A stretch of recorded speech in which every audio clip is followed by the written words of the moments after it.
And welcome everybody to the Offensive Fouls podcast, where we cover some of the most controversial and pressing conversations that are happening for the Muslim community, and we take a closer look at them to extrapolate all the details for our convenience. Now, today we're going to be talking about Jordan B. Peterson. I almost said Jordan P., but Jordan B. Peterson is an influential thinker of our times and has captured the attention of the Muslim world. And recently, not too long ago, he came out with what was dubbed a message to Muslims. A message to Muslims, which was about a 7-minute video on YouTube in which he talked about the various perceptions of the Muslim world to the West and vice versa, and offered some remedies for some of the controversies that relate to it. Now, I wanted to highlight a couple things that Peterson said in his discussion, and I want to start out by something he mentioned about Muslims coming together, meaning the factions, the Sunni and the Shia. So let's go ahead and go straight into what he said.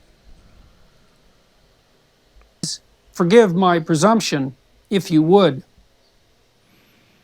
It is time for those of you in the Muslim world to stop fighting among yourselves, you Shiites and Sunnis, and also time to stop regarding the Christians, and even more specifically, the Jews, as your enemies.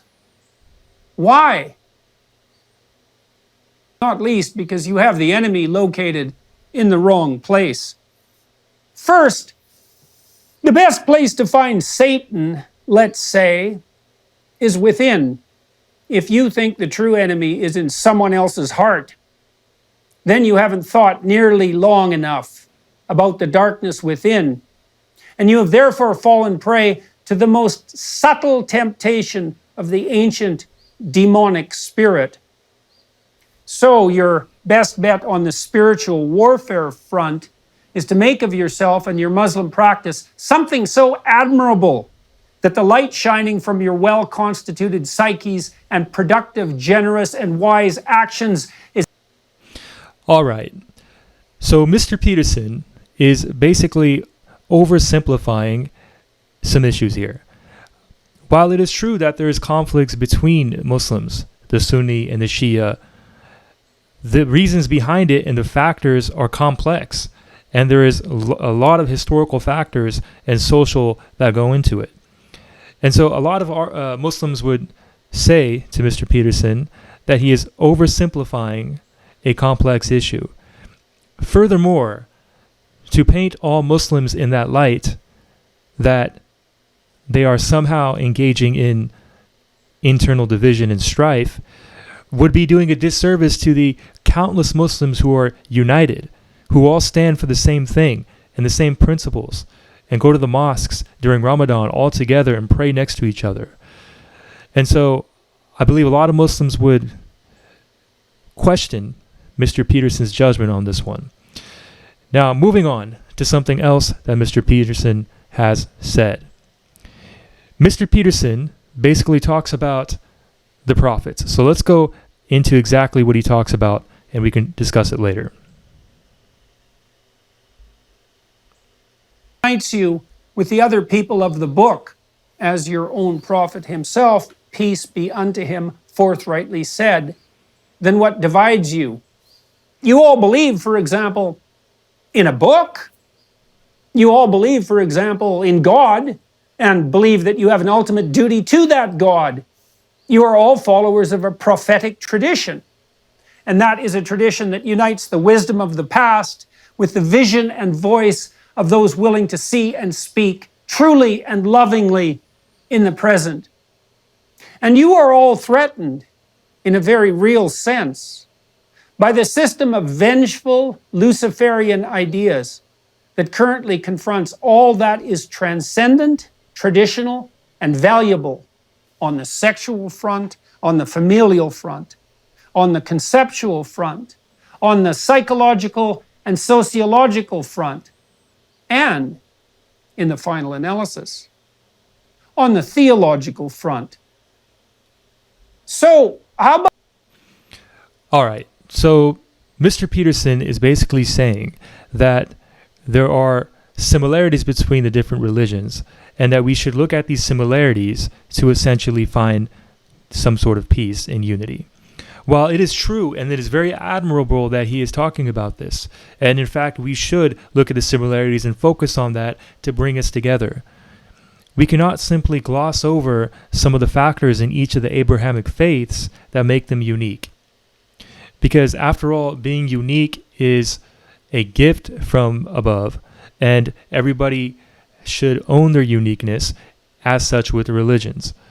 And so Mr. Peterson, for him to sit there from his lovely armchair in Toronto and say so simply for everybody to unify, we must acknowledge and respect the differences as well, what sets us apart, and through that respect and understanding come to some form of unity. Now, I have to admire Mr. Peterson for taking this, for making this attempt to reach out to the Muslim world, and for the most part it was successful. I believe there was a positive reception to it. However, there are some further issues that I believe need to be discussed, and this is related to some of the ideas he had about Marxism, which we can go ahead and take a look at right now. Ideal fully redeemed within the problem. And I should also point out that it is not the individual carriers of the woke, politically correct, degenerate, neo-Marxist ideas that should be regarded as the enemy either. First, we must take the idea that the satanic impulse within is the prime enemy with all due seriousness. Second, we must understand that even those quite possessed by the spirit of Cain that attracts and drives confused and lost people to the Luciferian ideologies of the materialist utopians are, in the ideal, fully redeemable and only partially consumed. Even the committed student ideologues who have, for example, attacked me and others like me rather viciously are generally, say, 90%, or perhaps 80%, reasonable and potentially civilized people who could still see the light. Muslims, reach across the sectarian divide. Shiites, find a Sunni pen pal. Communicate with someone on the other side. Sunnis, do the same.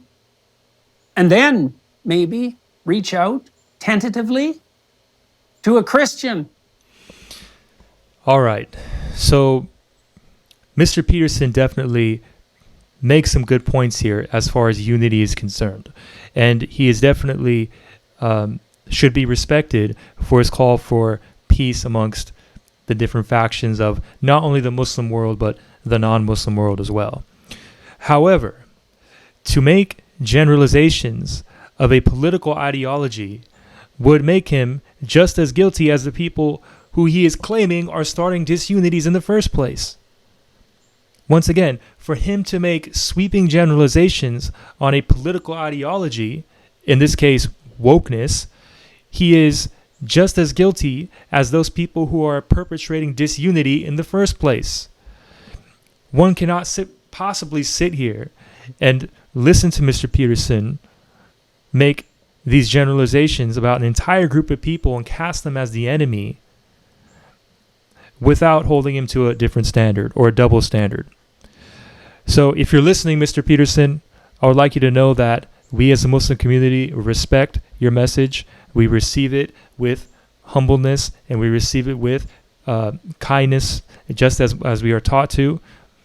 However, we would like you to be aware of some of the contradictions in this message and to think about them a little bit more. And hopefully we can come to a better dialogue. If you guys want to listen to the full message by Mr. Peterson, it'll be in the link in the description below. As always, may the peace and blessings of God be upon you. Assalamu alaikum wa rahmatullahi wa barakatuh.